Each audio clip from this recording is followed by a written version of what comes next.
Hey guys, welcome back to the Hideaway. My name is Douglas once again, and today we're going to be breaking down the first entry into the Hideaway called Two Waves. It is a poem that I wrote, and it is already posted on my channel in another video of me basically doing spoken word for the poem. So I'll leave the link somewhere in here for you guys to go check that out, but I'll also be providing the poem down below so you guys can follow along. Basically what we're going to be doing is breaking down the sections, going line by line, kind of figuring out what I'm trying to say and the inspirations that came behind these lines. And then at the end of this, I'll give you guys some writing tips. I have my laptop down here for easy reference for the section, so we're just gonna go ahead and jump right into it. So first of all, the title Two Waves came from, I actually am on the CoStar app, and it always has these daily little snippets that it tells you. And one of them was, you're gonna find yourself caught between two waves. Reality and fiction, essentially. And I got to thinking, I was like, that's an interesting concept, two waves. So I got the title first, and then when I wrote the first section, I wasn't sure where I was going with it, and that's kind of happened with a lot of my writing. I'll kind of get the title first, and then I'll kind of get some imagery started in the first section, and then my mind just starts going. And then I think very subconsciously, I just envisioned the two different waves I wanted to address in this piece.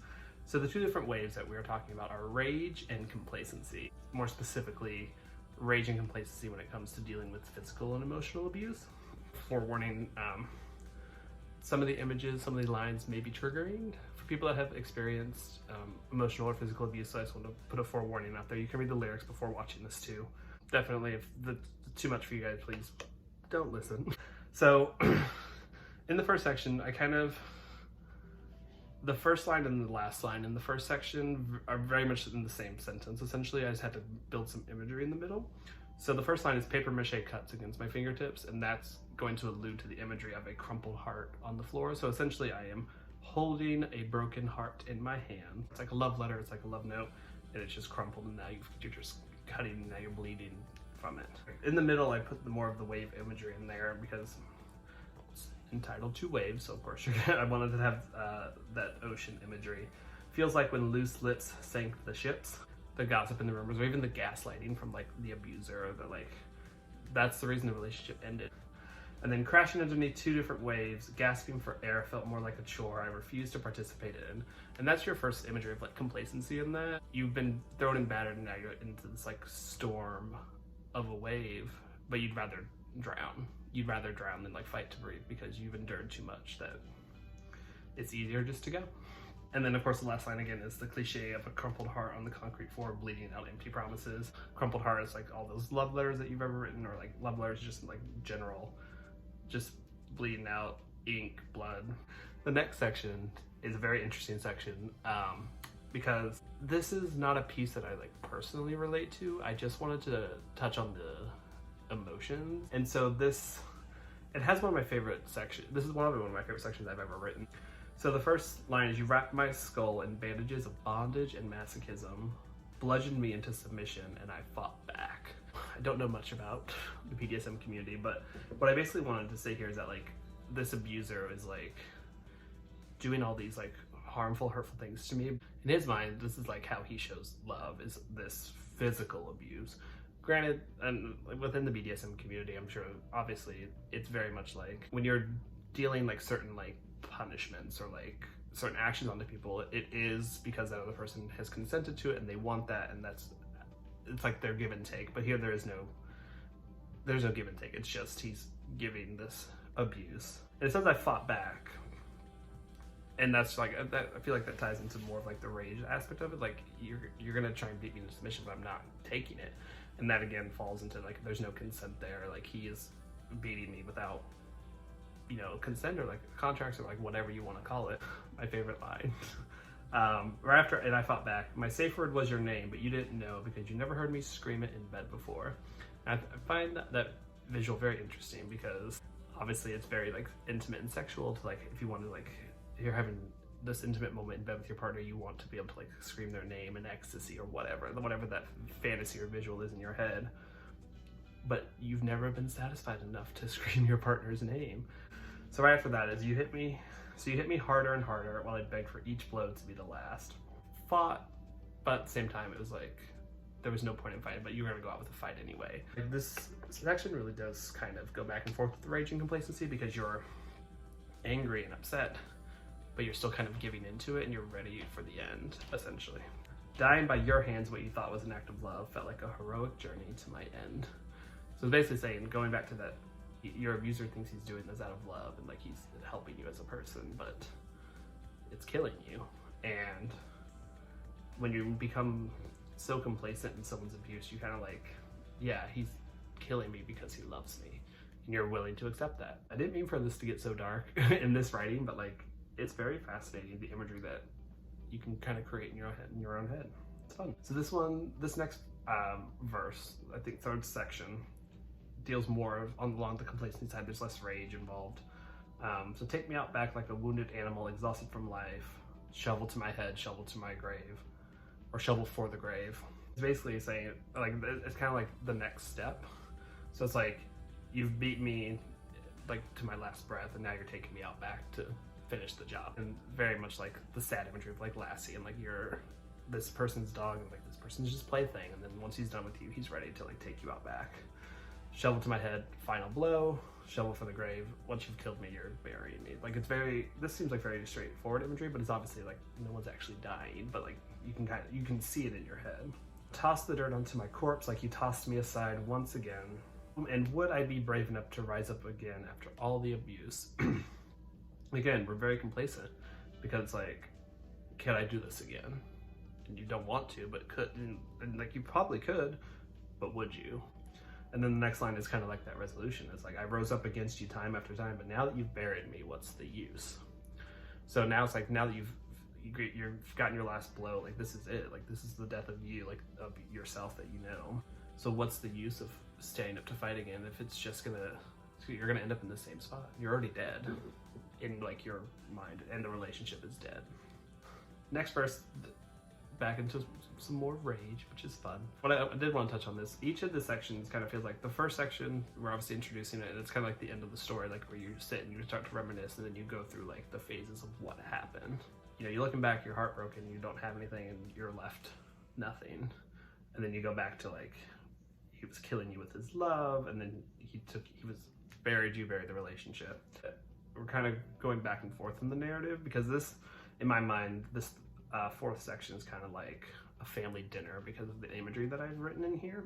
One of my favorites, again, is calculating all my best mistakes with a bottle of red wine. I chilled it for too long just to piss you off. So like, in my mind, it's like, you guys have to play nice and like sit with the family and like be civil. So you're gonna do that one little thing that's gonna like push its buttons behind the scenes, and it's just very petty and very me. That's why am I not pissed off? And it's like, yeah, I should be more upset about what you've done to me than you are upset about a chilled bottle of red wine. Like, so I'm complacent to the continuing callously cold nature of your demeanor, but I know if you ever laid a finger on my sister, even looked at her direction, and again, like you can see them at the dinner table, and like he's talking to your sister, and you're like, don't do it. Like, you can do anything you want to me, but not her. The fiery wrath of Lucifer's fury would fill my heart. And that's just more of like an obvious like imagery of rage. The rage would automatically give me the crown and the throne. But when it comes to me, I become so small. Again, it's like, you can do whatever you want to me, but don't touch my loved ones. And again, we're teetering on like the two different waves of these emotions. Like, we're going back and forth into rage and complacency. Like, you'd be so enraged if he like laid a hand on your sister, but the minute he does it to you, it's fine, because you can take it. This very last section goes right back to the beginning. So we're back on the beach, back in this ocean imagery. And so again, how I described holding my broken heart out and bleeding it out, a shell in the sands of your life. So I've become a shell of a person, and now I'm nothing to you. I'm just a piece of trash or sand, like on your beach, stepped over, forgotten, maybe picked up for a quick admiration, to then be tossed into the mercy of two different waves. So again, it's like we're recalling how it felt when we were done. So, and I like the use of, say, two different waves in both the beginning and ending, because that's where we are. We're tossed in between these two emotions of what we've experienced and dealt with. Now we're just at the mercy of our emotions in our brains. Battered and rolling, I find my place with the others. So I'm not the first victim. I'm not the first to have to go through this with this person, with this abuser. And I feel like that's just another strong imagery. I feel like everyone can suffer from it, and a lot of people do. So now we're all kind of at the bottom of the ocean together, and we're being rocked between two different waves. Everyone has their own two different waves. It's not just rage and complacency. There's obviously a million other emotions you can feel in these situations, but we're all in our place together, in our place, and no one belongs there, but we think we do. And then the last line in the section before the closing line is repeating this cycle on a rock, repeating its cycle. It's kind of a throwaway line for me just because it deals with more of like an existential crisis. But I feel like in a given context, you know, like you've gone through this and it's like, what's the point of living if this is life? So it kind of works.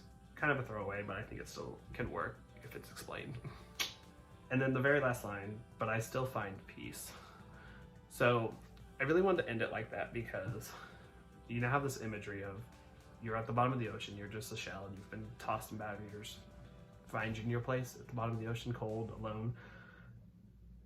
But it's somehow still very peaceful. Like you have experienced that, you've dealt with it, and now you can find peace, hopefully. We hope. I really want to explain that better. I still find peace, so it's like we all have different journeys in life, and we all go through different things, but being able to find some semblance of like peace and serenity, even after all that kind of trauma, it can be it's very sad, but it's also very like rewarding. Like you're still alive and you're still a person, and you've been able to find peace with yourself because of that. Yeah, that is 2 waves. I'm excited to share some more work with you guys, but I hope you guys will go check it out and give it a listen. Leave comments if you have any questions, or if you guys want to talk about some of your favorite lines from this piece as well. And we'll see you guys later. Thanks for coming to the Hideaway.